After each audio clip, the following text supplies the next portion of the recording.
देखो most important सवाल, महा आईएमपी सवाल। क्यों है महा आईएमपी सवाल? पेपर में आने की गारंटी क्या होती है? क्योंकि ये प्रश्न आ चुका है। अरे सन 2018 के पेपर में ये सवाल आ चुका है। तो जिस किसी भी सवाल में सन डले होते हैं, जो कोई भी सवाल 2018 में आए, 19 में आए, 20 में आए, 21 में आए, ये प्रश्न इंपॉर्टेंट होते हैं और इनके पेपर में आने की संभावना कई गुना क्या होती जाती है? बढ़ जाती है। क्यों बढ़ जाती है? क्योंकि कैसे सवाल है? आईएमपी वाले क्या है? सवाल है। तो ये सवाल अर्धवार्षिक में भी आ सकता है, वार्षिक में भी आ सकता है, इसलिए इसको बारीकी समझना है और प्रयास ये करना है कि रोज की गणित आपको रोज करना है और बाकी विषय बात करना शुरू करना है, क्योंकि 29 नवंबर से आपके पेपर चालू हो रहे हैं। कौन से वाले? अर्धवार्षिक परीक्षा।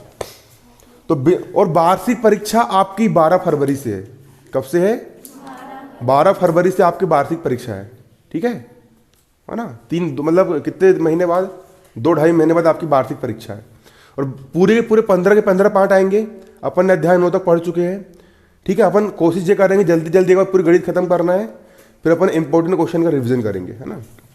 तो देखो, बिंदु डी और ई क्रमशः, बिंदु डी और ई क्रमशः त्रिभुज ABC की भुजा, त्रिभुज ABC की भुजा में इस प्रकार है कि DBC का क्षेत्रफल, किसका?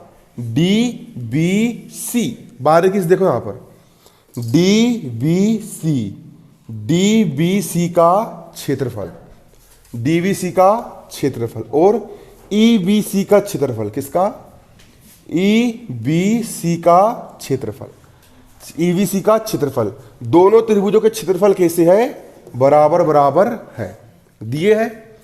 तो ये सिद्ध करके लेकर के आओ कि DC और BC समांतर है। कौन कौन? DE, ये क्या है? DE है ना? DE और BC कैसी है? समांतर है। ये सिद्ध करके बताना है। इसको हम क्या करेंगे? यहां पर हल करेंगे। क्या लिखेंगे यहां पर? दिया है। क्या लिखेंगे? क्या दिया है सवाल में? त्रिभुज ABC की भुजाओं AB तथा AC पर दो बिंदु D और E इस प्रकार है कि ऐसा और ऐसा है। ये जो सवाल दिया है ना, हमने सवाल को यहां पर कॉपी कर लिए है कि त्रिभुज ABC की दो भुजा, पहली भुजा AB और दूसरी भुजा AC पर दो बिंदु, पहला बिंदु D और E इस प्रकार है कि DBC का क्षेत्रफल और EBC का क्षेत्रफल, DBC का क्षेत्रफल और EBC का क्षेत्रफल, दोनों त्रिभुजों के क्षेत्रफल कैसे है? बराबर बराबर है। ठीक है, अब यहां पर हम लिखेंगे DE को मिलाइए। किसको मिला दिए हमने? D से E को हमने क्या कर दिए? मिला दिए। कैसे मिलाया हमने?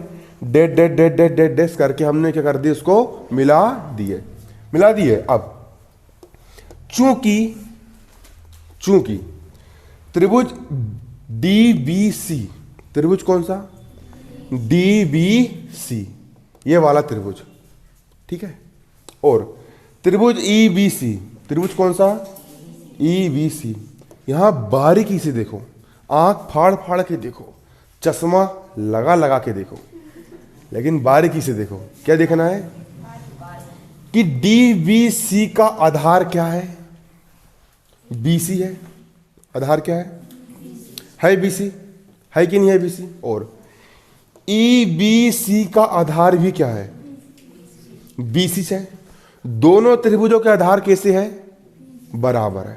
बराबर है मतलब कैसे है? एक जैसे, समान है समान। और ये वाले त्रिभुज का क्षेत्रफल और ये वाले त्रिभुज का क्षेत्रफल, दोनों त्रिभुजों का क्षेत्रफल भी कैसा है? तो एक प्रमेय होता है, अगर दोनों त्रिभुज अगर एक ही आधार पर स्थित हो, दोनों त्रिभुज का आधार क्या हो? एक ही हो, इसका आधार भी क्या है? BC है और इसका आधार भी क्या है? BC है, और दोनों त्रिभुजों के क्षेत्रफल कैसे हो? बराबर हो, तो दोनों त्रिभुज एक ही आधार और एक ही समांतर रेखा के बीच में स्थित होते उस प्रमेय का उल्टा। हमने ये पढ़े थे कि अगर आधार एक और एक ही समांतर रेखा के बीच में तो क्षेत्रफल बराबर होते हैं, उसी को उल्टा बोलो।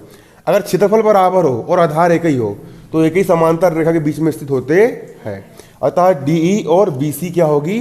समांतर होगी। अतः डीई और बीसी क्या होगी, समांतर होगी।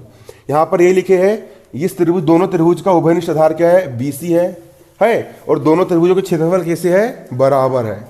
इसीलिए एक ही आधार पर बराबर क्षेत्रफल वाला त्रिभुज है, इसलिए दोनों रेखाएं कैसी होगी, समांतर होगी। कौन डीई और बीसी कैसी होगी, समांतर। डीई और बीसी क्या होगी, समांतर होगी। ठीक है, ये हो गया सवाल तुम्हारा हल।